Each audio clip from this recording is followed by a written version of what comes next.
আজকে তোমরা যেই আই লুকটা দেখতে পাচ্ছ, এই লুকটাই কিভাবে আমরা ক্রিয়েট করেছি আমরা তোমাদের সাথে শেয়ার করব। প্রথমে আমরা চোখের উপরে একটা কনসিলার লাগিয়ে নিয়েছিলাম, হোয়াইট কালারের কনসিলার। এরপরে আমরা জেমস চার্লসের আজকে আইশ্যাডো প্যালেট ইউজ করেছি। আউটার কর্নারে ব্রাউন শেড ইউজ করেছি, লাইটার ব্রাউন। তারপরে আমি একটু ডার্কার ব্রাউন নিয়ে সেই ডার্কার ব্রাউনটাও ইউজ করেছি। দেন আমরা দেখো জেমস চার্লসের যে প্যালেটটা সেটা কিন্তু ভীষণ পিগমেন্টেড আর ভীষণই ভালো।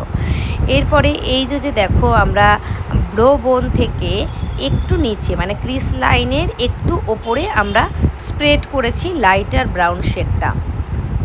দেন আমরা ইনার কর্নারে একটা পিচ কালার নিয়ে আউটার কর্নারের কালার আর ইনার কর্নারের কালার দুটো মিডিল থেকে জিগজ্যাগ করে দিয়েছি। দুটো কালার আমরা সুন্দর করে ব্লেন্ড করে দিয়েছি। এরপরে আমরা একটা ব্ল্যাক কালার নিয়ে আউটার কর্নারে ভি শেপে লাগিয়ে নিয়েছি।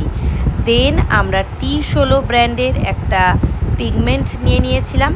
এই পিগমেন্টটা ট্রান্সপারেন্ট, যে কোনো কালার আইশ্যাডো তুমি ইউজ করো না কেন এই পিগমেন্টটা ইউজ করতে পারো।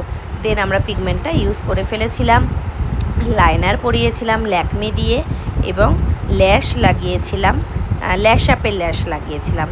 এই আমাদের ফুল আইশ্যাডো টিউটোরিয়ালটি তোমাদের সাথে শেয়ার করলাম। ভালো লাগলে লাইক কমেন্ট অবশ্যই করো।